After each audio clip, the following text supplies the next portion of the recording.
What a going on, people? Me, man, Mr. B. And I want to take another look at this whole Janelle um, Bromfield issue and the response of just too many Jamaicans with relative to her comment about not feeling comfortable or safe to want to come back to Jamaica. Now, I did this video a couple of days ago and posted it on my YouTube channel, shared it on Facebook as well. And regarding a comment that she made to Simone, who was interviewing her, Simone Clark, for her Simone Clark program that is aired on TVJ. Simone had reached out to her, as I stated in that video, to do this recording. And she indicated that she didn't feel safe enough to come back to Jamaica based on the treatment that she received prior to, during, and in the period immediately after the Olympic Games. That is to say, the kind of negative commentary that was levied at her. In fact, the people threatened her that if she come back to Jamaica, they might basically kill her. Now, a lot of people, express their own sentiments, but what surprised me, and even to the video that I, posted, was the continuation of the same negative commentary. And it essentially said that something wrong with it. Something wrong, right? The apart from being shameful, what it says is that the level of madness that exists in a Jamaican society is not something that we should take for granted. And, against that background, I remembered when I lived in Jamaica, I had a conversation with a very good friend of mine who was at the time a police superintendent in my area, who went on to become an assistant commissioner prior to his retirement. And he told me, he said, Rich, if somebody threatened to kill you, police at Jamaica can't prevent that from happening. So they might be able to stall or whatever. But as far as preventing that from happening, police can't do that. And then he went further. He said, listen, more than a third of the murders in Jamaica is, preceded by a threat. And so when you consider Jamaica a country that murder over 1,200 people every year, and has been doing this certainly for the better part of the last 35 years, you don't want to take that kind of threat, any kind of threat made against you, particularly a threat against your life. You don't want to take that lightly. I want to go further. The reality is that people who hurt people are people who are hurting themselves. And hurt may not necessarily be about somebody doing you physical harm, but people who come at you, verbalize the threats, who make vicious comments, that is also hurtful as well.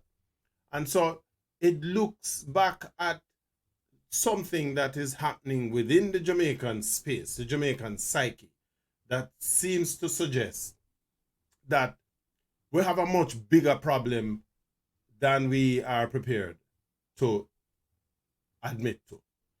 Now, the late, great Professor Freddie Hickling had said, published in a study done some years back, that Jamaica have a serious mental health problem. In fact, he did this particular study with Dr. Vanessa Paisley that was, as I said, published a a little over a decade ago, where he found that 40% of Jamaicans suffer from some form of mental health condition.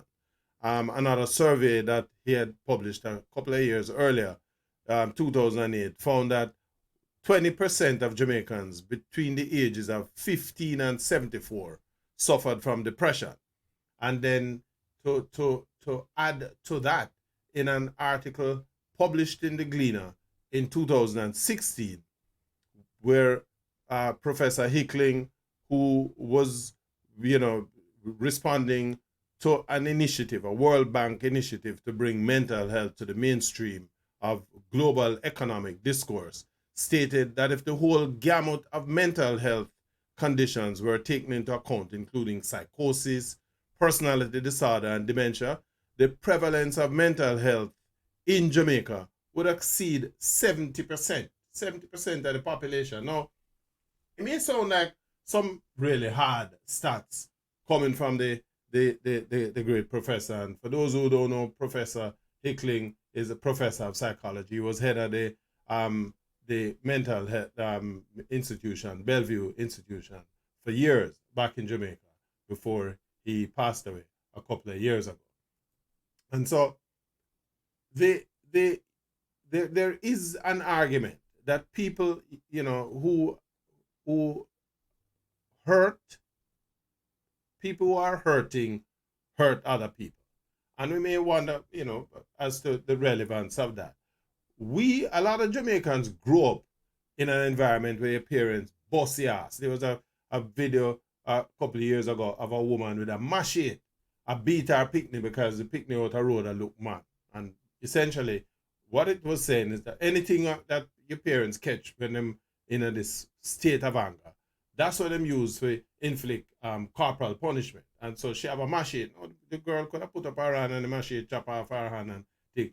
But a lot of people never found any issues with that. That spare the rod that you spoil the child. We believe in this dispensation of violence. And so we grow up in this environment where violence becomes commonplace.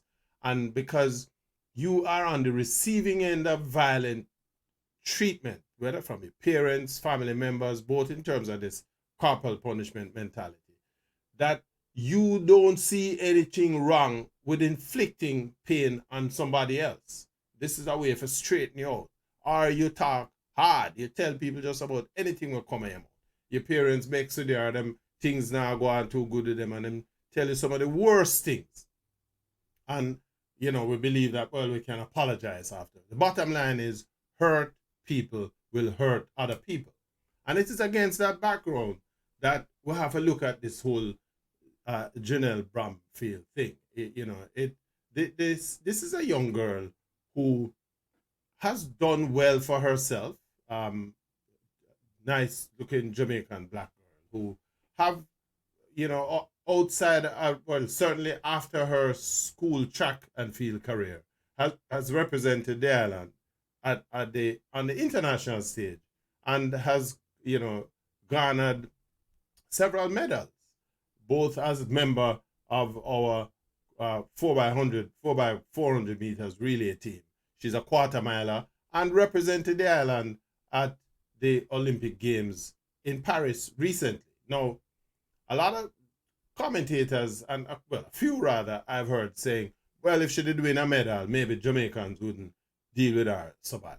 What we're doing is giving people the right to be cruel and vicious because there are 63 Jamaicans who were on the team that went to the Paris Olympics.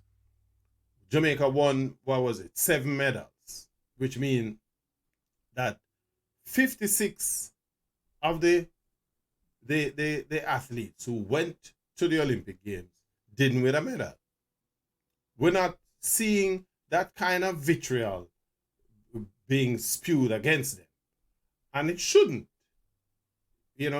Granted, as athletes, they are on the front page and are subject to criticism. But the criticism, one would think, is to be leveled at their performances or the lack of results from the performance. Even if you know, regardless of the fact that, you know, you can only have one winner. The point is, in the public space where these athletes live, that kind of criticism is par for the course. But the vitriolic positions that we operate from, there is no justification for it. And so, for those out there who seem to think that it's okay, you know, well, boy, the people have not really mean that, you know, and I mean, I struggle to understand some of the comments. I mean, and I think I run a pretty tight ship with my social media platforms, where I don't encourage that kind of negativity, but it still come out. And some of the people who you hear it from, it makes it even more frightening. I mean, when we get to the point where we normalize this kind of vicious behavior leveled against one of our own, it's only a matter, we shouldn't wonder why is it that we have this burgeoning crime and murder problem. And the reason behind it is that we have normalized violence. We normalize violent speech. And by extension, we normalize violent behavior. And so people see no reason, no, you know, there is nothing stops them from making the most vitriolic comments. You know, one person went on to suggest, well, in both on the YouTube channel, and there were several responses on the channel that spoke to a green card the gal look, and so she try make her excuse for thing. The reality is that she lives here in South Florida, so she don't need to look for green card for that. She live here, right? And so, but she has chosen to represent Jamaica. That she is involved with Noah Lyles, the American star sprinter of the moment. That's her choice.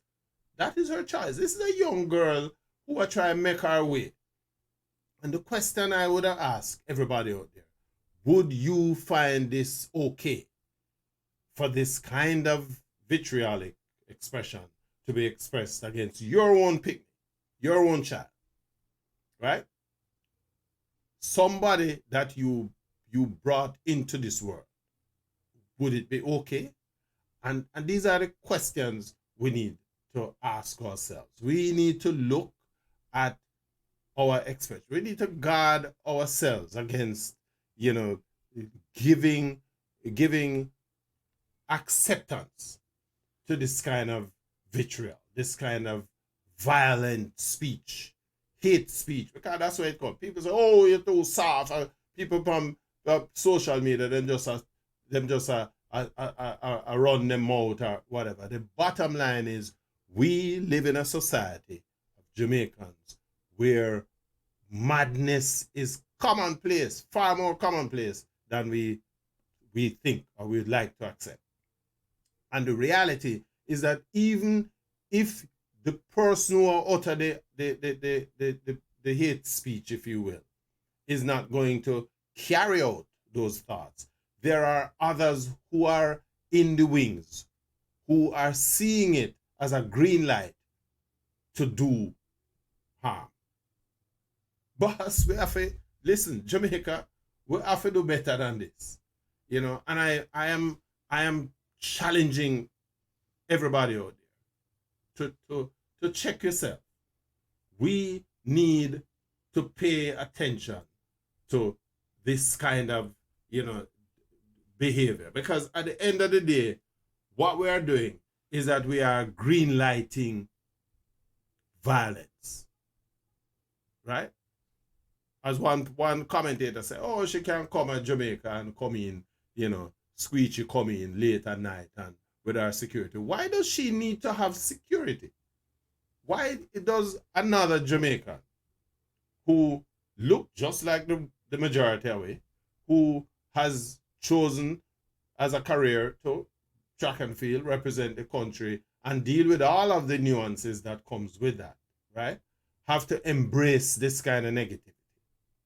again, Freddie Hicklin said that between 40 and 70% of Jamaicans are mentally defect.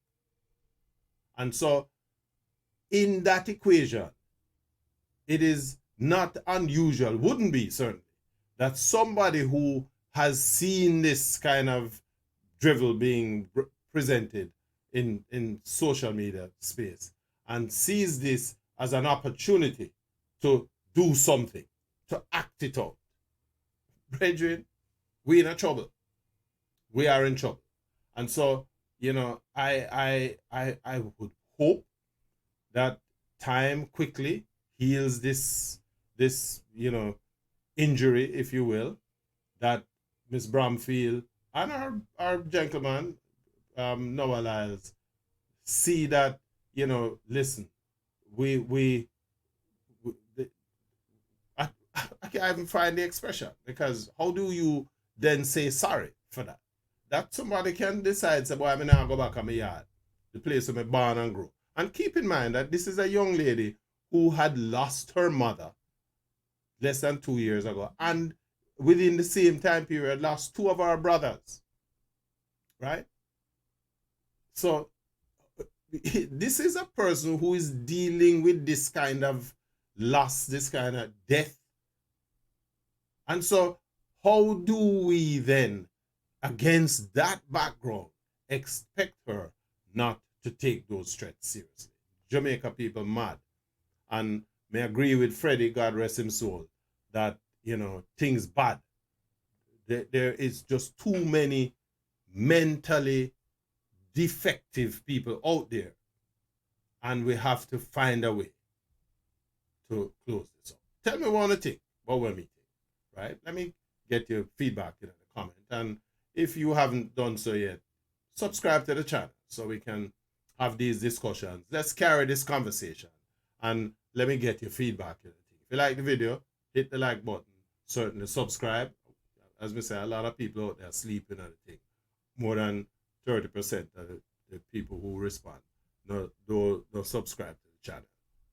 Fix that. More time.